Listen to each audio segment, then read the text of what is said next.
I'm doing this video today in response to the Gunfighter 45 ACP's question regarding how the P290 SIG compares to the SIG P250 subcompact. So since he asked that if I plan on doing a comparison of the two, I'll go ahead and do one here real quick. Since the number one selling factor of a subcompact pistol or a micro-compact pistol is the size, let's discuss the size first.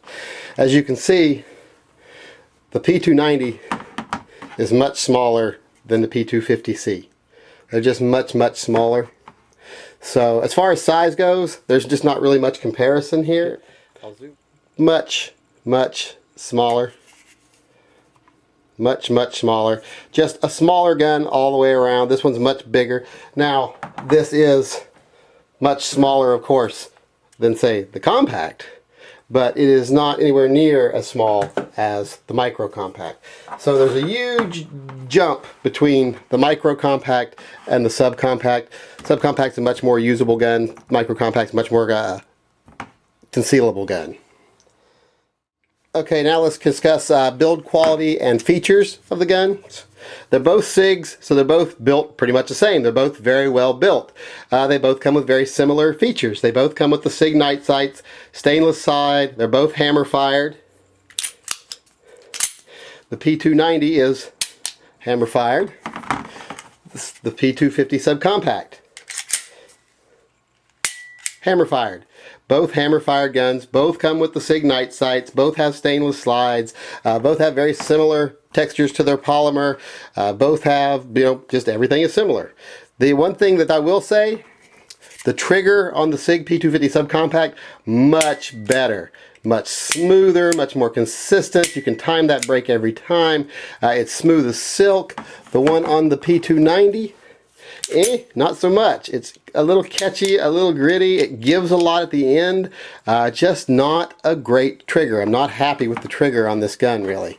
It's usable in a self-defense situation, very usable, but as far as being a perfect trigger, it's not even close. Another one, if you noticed on the P290, no double strike. P250, double strike.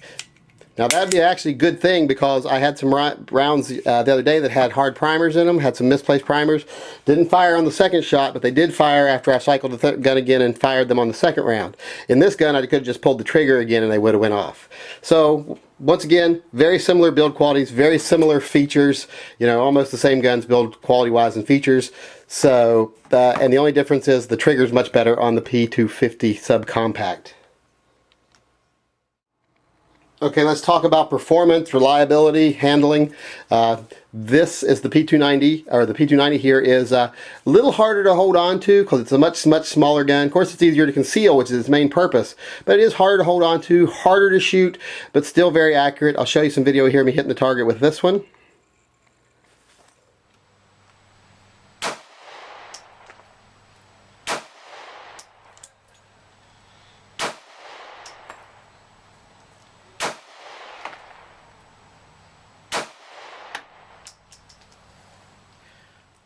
The P250 subcompact, much easier to handle, much easier to shoot, easier to control, just as accurate. I'll show you that one here, hitting the target here.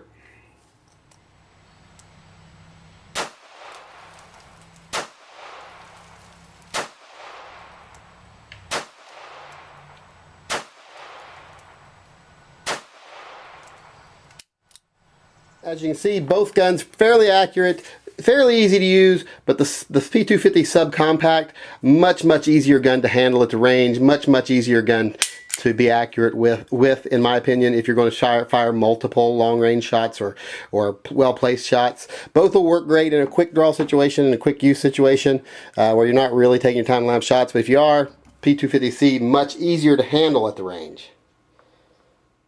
Final comparison, final opinion of the both of them here.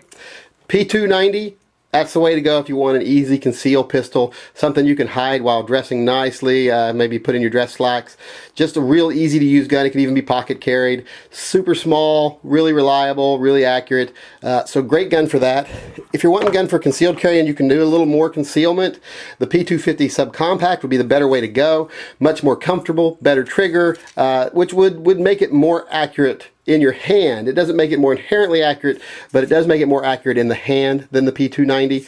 So if you've got it for concealed carry and you've got a little more concealed, a little more ability to cover something, I would go with this gun, especially in the wintertime for a winter carry. This is probably going to end up being, if I was going to keep carrying a semi-auto, this is the one I would carry for my winter carry.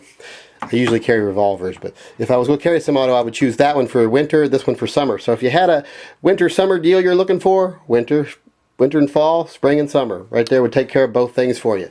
So in the end, whichever one is better is what you're looking for. Super concealability or a little bit better handling gun that's still easily concealable.